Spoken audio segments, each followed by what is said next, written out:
Olá, estudante da Palavra de Deus, graça e paz. Que bom estarmos juntos em mais um despertar com Deus. Vamos continuar nossa reflexão e estudo no capítulo 2 de 2 Reis, dentro do tema Elias é levado ao céu e Eliseu o substitui. No estudo de ontem nós vimos sobre os textos, os versículos que este capítulo traz e os seus comentários. Hoje nós vamos dar sequência, agora, através do livro Profetas e Reis, que nos apresenta detalhes interessantes e muito importantes. Por vários anos, após o chamado de Eliseu, este e Elias trabalharam juntos. O mais jovem, no caso Eliseu, adquirindo diariamente maior preparo para a sua obra.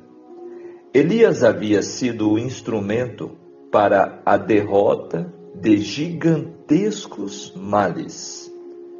A idolatria que, sustentada por Acabe e a pagã Jezabel, tinham seduzido a nação, havia sido decididamente contida. Os profetas de Baal haviam sido mortos. Todo o povo de Israel tinha sido profundamente despertado, e muitos estavam retornando à adoração a Deus. Olha a obra de reforma espiritual que Elias, como profeta de Deus, apoiado aqui pelo seu, então, companheiro Eliseu, desenvolveram. Como sucessor de Elias, Eliseu, mediante instrução cuidadosa e paciente, devia procurar guiar Israel em caminho seguro. Sua associação com Elias, o maior profeta desde Moisés, preparou-o para a obra que deveria logo assumir sozinho.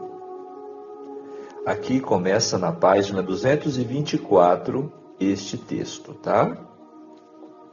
Então, como Eliseu foi adquirindo experiência e preparo, não foi grande a obra de início requerida de Eliseu.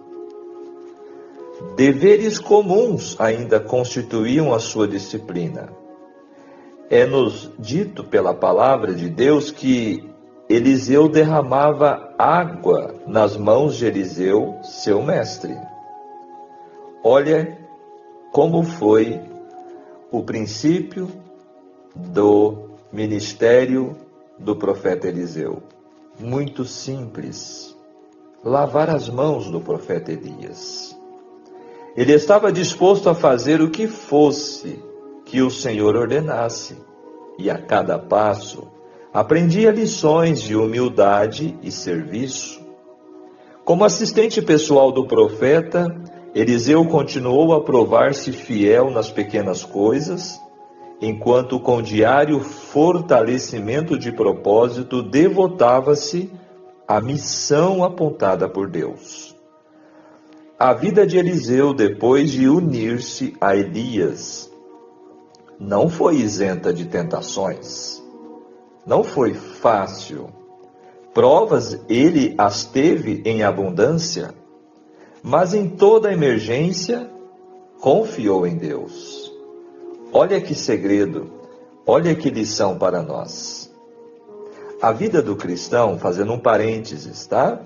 A vida de nós como cristãos, a nossa vida como cristãos, ela é cheia de desafios e também de dificuldades.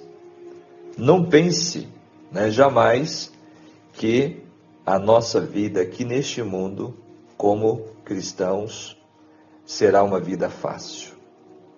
Mas nunca se esqueça que a confiança em Deus, ela fará diferença. Olha só quais foram algumas provas de Eliseu? Ele foi tentado a pensar em seu lar que havia deixado.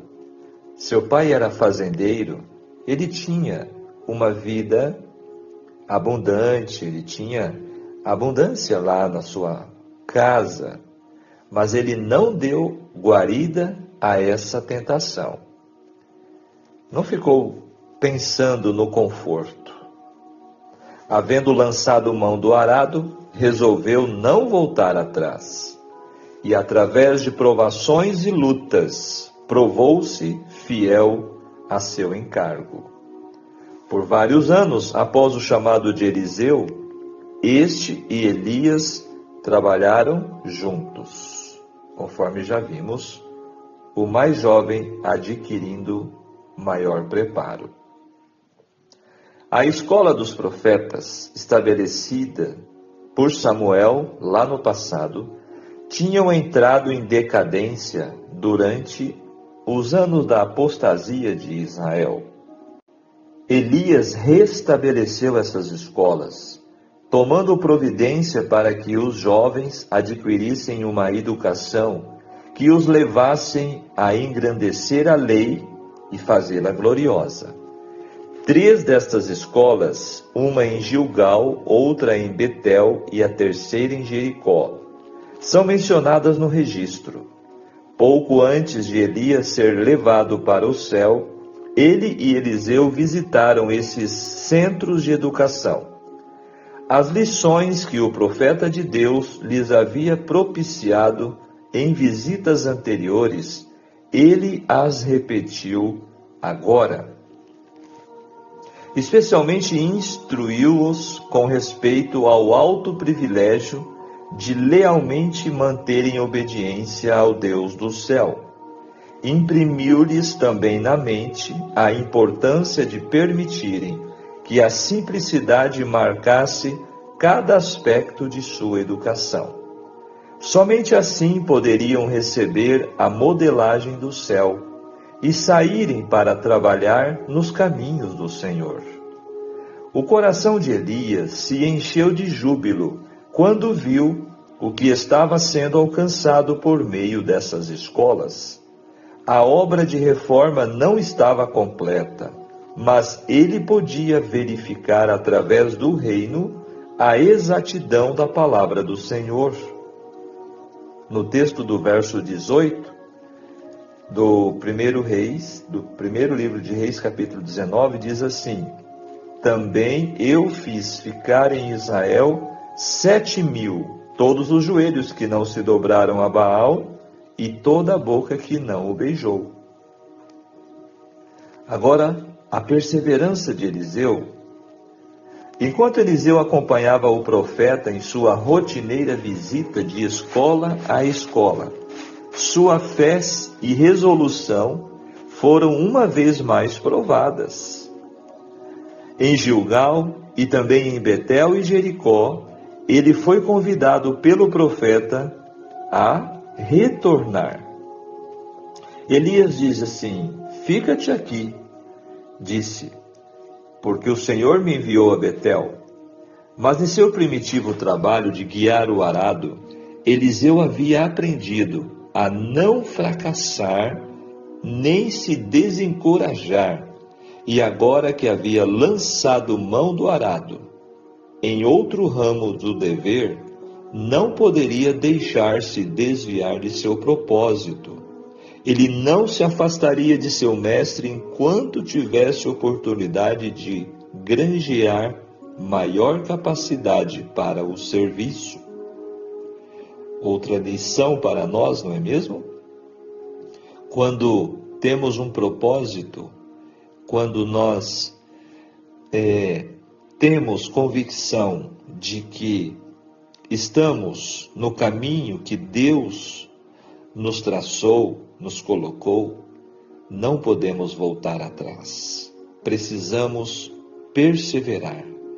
Precisamos estar sempre reanimados, né?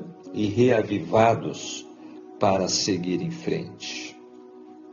Desconhecida por Elias, A revelação de que estava para ser trasladado fora dada a conhecer aos seus discípulos nas escolas dos profetas e, em particular, a Eliseu. Olha que interessante.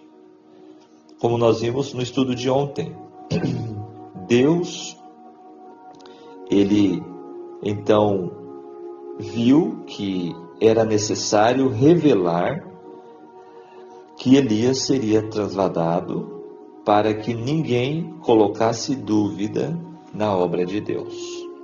E agora o provado servo do homem de Deus, que Eliseu, conservava-se bem junto dele. Tantas vezes quantas lhe fora feito o convite para retornar, volte para sua casa, sua resposta foi: vive o Senhor, vive a tua alma, que não te deixarei. E assim, ambos foram juntos, e eles ambos pararam junto ao Jordão. Então, Elias tomou o seu manto, enrolou e feriu as águas, as quais se dividiram para os dois lados e passaram ambos em seco. Agora vem o pedido de Eliseu. Quando Elias disse: pede o que queres que eu te dê, Eliseu não pediu honras seculares, lugar elevado entre os grandes homens da terra. Não. O que ele ambicionava era uma grande medida do Espírito que Deus havia derramado tão abundantemente sobre aquele que estava para ser honrado com a trasladação. Eliseu sabia que nada a não ser o Espírito que havia repousado sobre Elias podia capacitá-lo a preencher em Israel o lugar para o qual Deus o havia chamado. Assim respondeu Eliseu: peço-te que haja porção dobrada do teu Espírito sobre mim. Este pedido não foi um pedido arrogante, não foi um pedido vaidoso, foi um pedido de um coração sincero e realmente desejoso de cumprir com a missão que Deus colocava sobre ele. Agora, o que a trasladação de Elias representa para todos os fiéis? Elias foi um tipo dos santos que estarão vivendo na terra por ocasião do segundo advento de Cristo e que serão transformados no momento, num abrir e fechar de olhos ante a última trombeta, sem provar a morte. Foi como representante dos santos a serem assim trasladados, que ao aproximar-se o fim do ministério terrestre de Cristo, foi permitido a Elias estar com Moisés ao lado do Salvador no Monte da Transfiguração. Olha que coisa maravilhosa. Elias e Moisés, dois profetas, estiveram com Jesus na ocasião da transfiguração. Nestes entes glorificados, os discípulos viram em miniatura a representação do reino dos redimidos. Olha que maravilha! Agora, o plano de Deus para Elias. No deserto, em solidão e desencorajamento, Elias dissera que já havia vivido bastante e orara pedindo a morte. Você está lembrado deste estudo? Mas o Senhor, em sua misericórdia, não o tomara pela palavra. Grande obra havia ainda para ser feita por Elias, e quando sua obra tivesse terminado, não devia ele ser deixado a perecer em desencorajamento e solidão. Não lhe estava reservado descer à tumba, mas ascender com os anjos de Deus à presença de sua glória. Esse era o plano de Deus para Elias. E Eliseu, escolhido por Deus, quando o Senhor, em sua providência, considera oportuno remover de sua obra aqueles a quem tem dado sabedoria, ele ajuda e fortalece seus sucessores, se voltarem para ele em busca de auxílio e andarem em seus caminhos. Podem eles ser mesmo mais sábios que seus predecessores, pois podem tirar proveito de suas experiências e de seus erros adquirir sabedoria. Como já vimos em outro estudo, que inteligente é aquele que aprende com o erro dos outros, com os seus próprios erros. E sábio aquele que aprende com os erros dos outros, Foi isso, Eliseu, ele adquiriu experiência ao lado do profeta Elias. Daí em diante, Eliseu ocupou o lugar de Elias. Aquele que havia sido fiel no mínimo, devia provar-se igualmente fiel no máximo. Agora, neste capítulo, nós vimos o episódio daqueles rapazes, aqueles jovens que insultaram e também zombaram de Eliseu e foram consumidos por ursas. Vamos saber por quê mais detalhadamente. Eliseu era um homem de espírito brando e bondoso, mas que podia também ser severo é mostrado pela maldição que ele lançou quando a caminho de Betel foi escarnecido por rapazes ímpios que haviam saído da cidade. Esses rapazes tinham ouvido da ascensão de Elias e fizeram deste solene acontecimento o assunto de seus motejos, ou seja, de sua zombaria, dizendo a Eliseu: sobe, calvo, sobe, calvo. Ao som de suas zombeteiras palavras, o profeta voltou-se e, sob a inspiração do Todo-Poderoso, pronunciou uma maldição sobre eles. O terrível juízo que se seguiu foi de Deus. 2 ursas saíram do bosque e despedaçaram 42 daqueles jovens. Está no verso 23 e 24, Agora veja, por que isto foi necessário?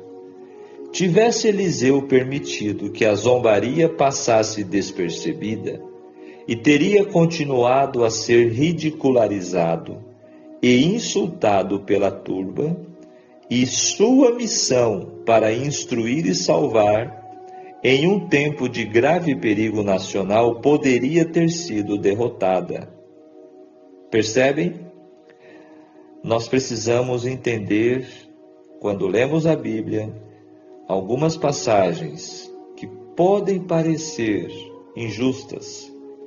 Precisamos mergulhar mais fundo. Precisamos perguntar: por que isso aconteceu? E aqui temos a resposta. Este único exemplo de terrível severidade foi suficiente para exigir respeito pelo resto de sua vida.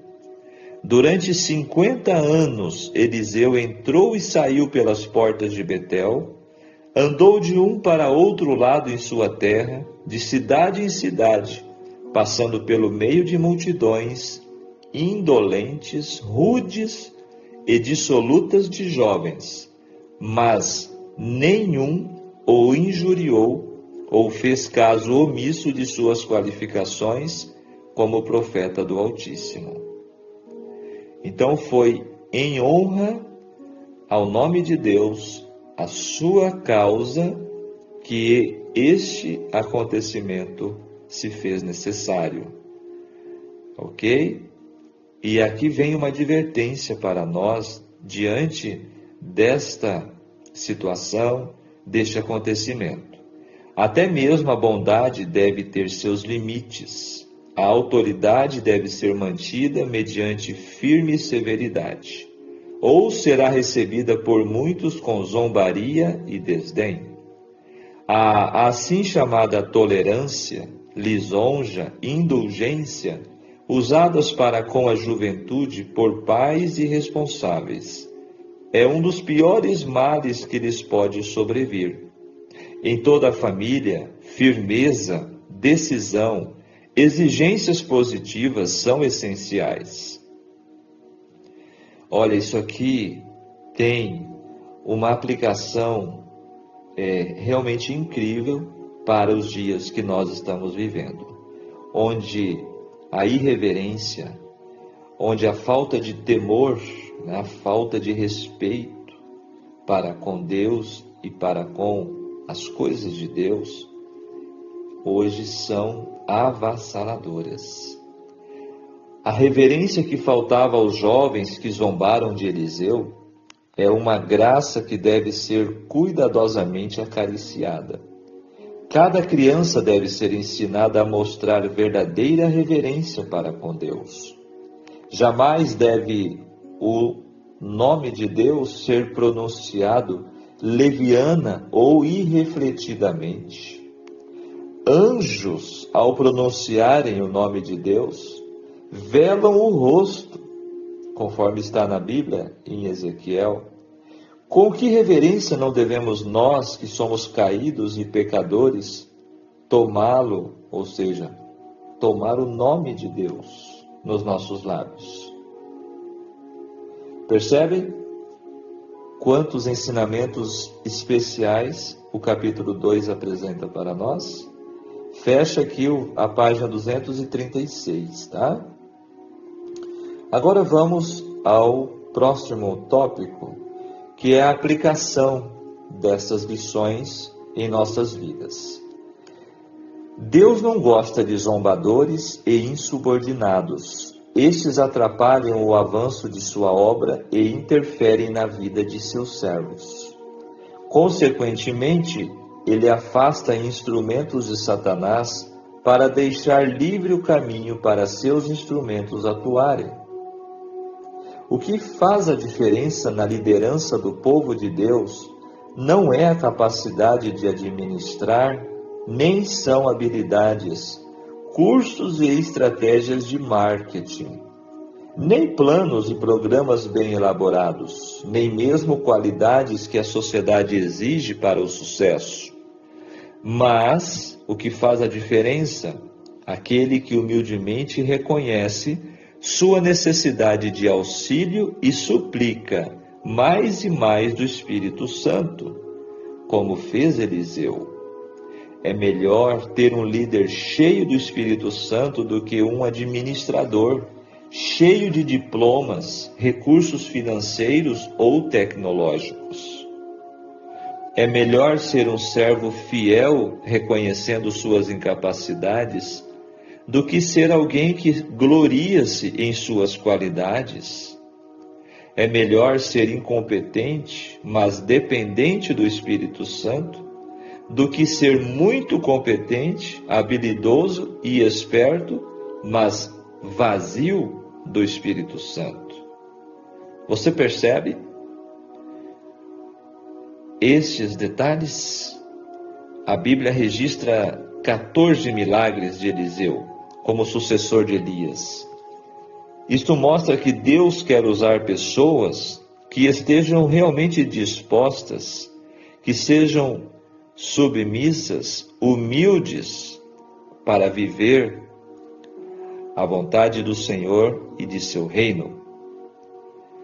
A pergunta que fica a cada um de nós refletirmos: será que eu e você sentimos esta dependência de Deus e do Espírito Santo como sentiu Eliseu? Ou estamos inchados, cheios de orgulho próprio, achando-nos que somos autossuficientes? Cada um reflita para si. E agora o momento final. Eliseu não estava pedindo para ser melhor do que Elias, e sim reconhecendo a sua total dependência do poder divino. A lealdade de Eliseu para com Elias foi a chave que lhe abriu as portas da sucessão profética e o fez contemplar um vislumbre da glória divina. Nenhum daqueles discípulos estavam prontos para receber tal incumbência e viver tamanha experiência.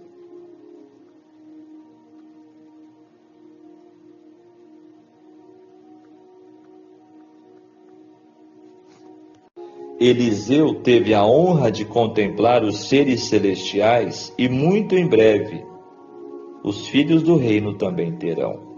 O privilégio de Elias de subir aos céus sem passar pela morte, os justos vivos hão de ter, como está escrito: nós os vivos que ficarmos seremos arrebatados entre nuvens para o encontro do Senhor nos ares, e assim estaremos para sempre com o Senhor. Mas, para todos os zombadores que insistem em escarnecer, maldizer os filhos do reino, lhe sobreverá repentina destruição, assim como foi com aqueles 42 rapazes que zombaram do profeta de Deus. Amados, não fiquemos insistindo em falar e em fazer o que não nos é conveniente. Sempre que vier à nossa língua a vontade de comentar acerca do que não nos diz respeito, lembremos do conselho de Eliseu: calai-vos. E quando quisermos insistir em ir onde Deus não nos mandou, lembremos da admoestação de Eliseu: não vos disse que não fosseis? Como ele diz para os jovens discípulos dos profetas. O Senhor tem planos surpreendentes na vida de todo aquele que, como Elias e como Eliseu, se entregam a seu serviço. Diante disto, que nossa vida seja usada por Deus como guia para o nosso próximo e que estabeleçamos laços de amizade íntima com pessoas que nos edificam para o reino dos céus. Lembremos que Elias era homem semelhante a nós, sujeito aos mesmos sentimentos, conforme está em Tiago 5, verso 17, mas que através de sua comunhão com Deus, teve uma vida extraordinária. Hoje precisamos também clamar, como Eliseu, por uma porção dobrada do Espírito Santo, a fim de que estejamos prontos e preparando outros para a volta de Jesus. E ainda que diante de nós se levantem muitas águas, Deus nos fará passar em seco, ou as tornará saúde para a nossa alma, conforme o verso 21. Vigiemos e oremos. Amém. Fechamos o nosso estudo no capítulo 2. E o pensamento do dia: o que estamos pedindo? Muitas vezes as pessoas preferem aquilo que é medíocre em vez do que é nobre. Preferem escolher o que satisfaz o ego em vez de escolher o que agrada e alegra a Deus. Com base no pedido de Eliseu, está o nosso pensamento do dia hoje. O que nós temos pedido a Deus? O que nós realmente estamos buscando nesta vida? Que Deus abençoe você em sua caminhada cristã, em sua jornada com Deus, e que você possa perseverar neste propósito de buscar a Deus a cada manhã, todos os dias, para que você possa ser, então, guiado pelo Espírito Santo, pela palavra. Vamos orar. Maravilhoso Deus, querido Pai Celestial, graças te damos pelo despertar de um novo dia, pelo seu maravilhoso cuidado e amor por nós. Obrigado, Senhor, porque, apesar de sermos tão fraquinhos, pecadores e falhos, nós podemos recorrer a Ti como o nosso único e suficiente Salvador e como o nosso Deus. Queira nos ajudar Assim como ajudaste Elias e Eliseu a enfrentar a terrível onda da apostasia e da idolatria, assim ajude-nos nós nesses dias tão difíceis que estamos vivendo. E assim como o Senhor os abençoou, nos abençoe também, te rogamos em nome de Jesus. Amém. Muito bem, que Deus te abençoe. Fechamos mais um capítulo em nossa jornada e que possamos perseverar como Eliseu ao lado do Senhor todos os dias. Um grande abraço. Não esqueça, se você ainda não deixou o seu like, deixe o seu like, comente, compartilhe e não deixe de se inscrever. E até o nosso próximo encontro. Um abraço. Tchau, tchau.